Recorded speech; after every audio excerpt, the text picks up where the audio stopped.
akkam jirtan kabajamtoota hordoftoota maatii ODM duukeenna har'aaf qabannee dhiyaanne simbiraan geennam madhuma sagantaa keenyaatti nu faana turam. Duukeenna har'aatiin miseensonni koree giddu galeessa bilchiginnam hoggansa irratti gaafii kaasuun kutaalee Oromiyaa garagaraatti tajaajilli niitoorkii bilbilaa fi intarneetii cufamuun Yuukireen loltoota Raashiyaa 5,000 ajjeesuun taankii 191 barbadeessuu himuu fi akkasumas weerarri Yuukireen erga jalqabee miidhaa diinagdee hamaan qaqqabuu wal duraa duubaan kan simbiraan geennu ta'am madhuma sagantaa keenyaatti nu faana turam.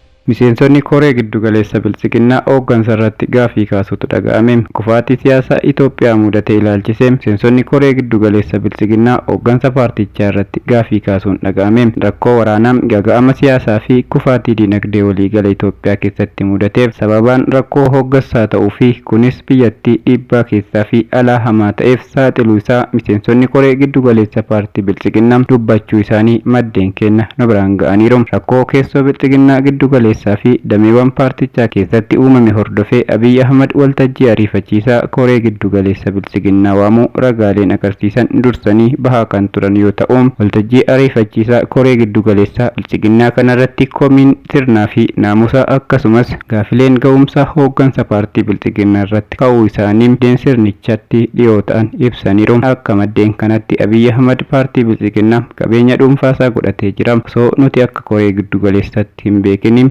paartii bilchiginnaatiin murtiiwwan siyaasaa dogoggoraa ta'an dabarfamanii jiru. Murtiiwwan dogoggoraa kunniinis laaqama siyaasaa fi waraana yeroo ammaa keessatti argamnuuf sababa ta'anii jiru jechuun paartichi rakkoo hoggansaa akka qabu kaasaniiti jiru. Dabalataanis dambiin paartichaa cabuu, hojmaanni paartichaa karaa seeraan alaatiin humnoota paartii alaatiin butamuun paartichiif toomina dhabee hattummaan ulaagaalee ga'umsaa fi muudamaa ta'uu, barcumni paartii fi mootummaan maallaqa guddaatti gurguramaa jiraachuu fi qolee hedduun paarticha keessatti babal'ataa dhufuun hatantamaan hin hiikamne taanaan balaa diigumsaa fi caccabuu mudatuun akkan oolle miira dallansuutiin miseensonni koree giddu galeessa paartichaa gaafii kaasuun isaanii beekameera. Dhibdee fi qoqqooddaan bilchiginnaa keessatti uumameef yeroo dhiyoo asitti babal'ataa dhufe sadarkaa diigumsaarra gahuun keessoo sirnichaatti rakkoo guddaa uumee akka jiru gabaafamaa tureera. Paartiin bilchiginnaa yaa'ii osoo hin gaggeessin filannoo taasisuun faallaa seera hundeeffama paartiilee siyaasaa akkasumas dambii ittiin bulmaata paartichaa kan cabsedha jechuun himatamaa kan turee fi kunis jeequmsa keessoo bilchiginnaa dameewwan paartichaa keessatti gara wal guuruu fi wal ariisaatti deemaa jira.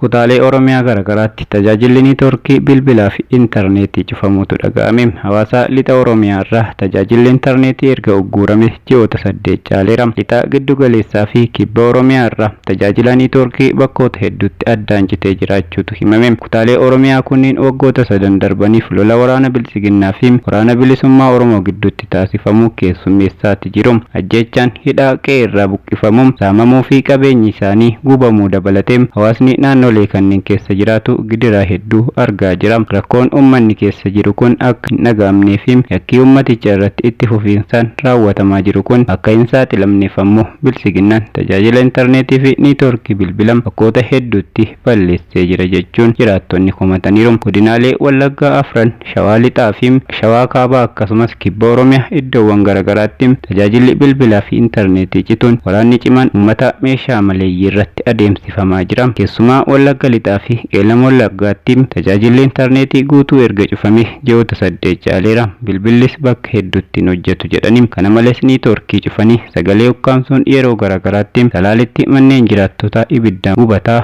turaniiru. Ji'oota muraasa darban keessa Salaalitti manneen qonnaan bultoota 300 oltu waraana bilchiginnaatiin gubate kan jedhu maddi keenya kun hammeenyi Shawaa Kaabaatti raawwate kan gara darbeedha. Hanga himamuu qabu hin himamne jedheera.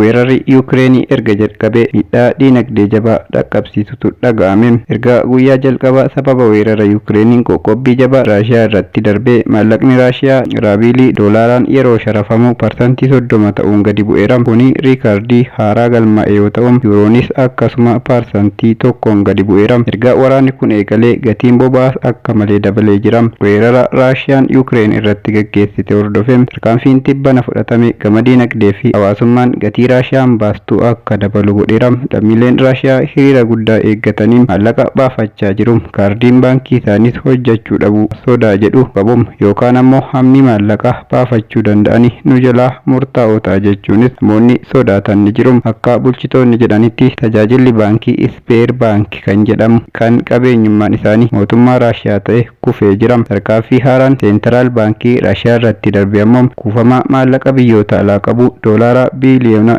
630 ta'uuf fayyadamuun akka humna maallaqa isaanii raabiilii hin tiksine godheera. Humni maallaqa isaanii dadhaboorraa kan ka'e qaala'insi jireenya haalaan dabalaa jira. Kun ammoo seentiraal baankiin biyyattii dhala maallaqa tajaajila itti fufuuf filannoo muraasa qofa akka qabaatu taasisa. Tokko hamma dhala maallaqaa dabalu yookaan ammoo hamma maallaqa gara biyya keessatti galuu fi bahu to'achuu ta'a. Gamtaan Awurooppaa anniitaadhaaf Raashiyaa irratti hirkatanii jiraatu. Mooskoonis kana irra maallaqa guddaa argatti. Rakkoo amma kana jiru irraa adda bahuun ilaalamuu hin danda'u. Biraaziilis weerara Raashiyaan raawwatte kana hordoftee qoqqobbii dabalataa dabarsitee jirti. Torban kana irratti gamtaan Awurooppaa qoqqobbii haaraa baankii Raashiyaa irratti xiyyeeffatuu fi daandii qilleensa isaanii xiyyaarota Raashiyaa jalaa cufuuf meeshaalee waraanaa bitanii Yuukireeniif erguu irratti wal ta'aniiru. Garuu gamtaan Awurooppaa toora dhiyeessii boba'aa Raashiyaa waliin qaban adda hin kunne. Gatiin boba'aa ammoo Awurooppaa keessatti dabalaa dhufeera. Moskoon ammoo dhiyeessii boba'aa xiqqeessu yookaan dhaabuun haloo baachuu malti jedhames sodaatama. Anniisaadhaaf Raashiyaa irratti qofa hirkachuu irraa tooftaa biraa barbaaduun dirqama akka ta'es gamtaan Awurooppaa irratti walii galeera.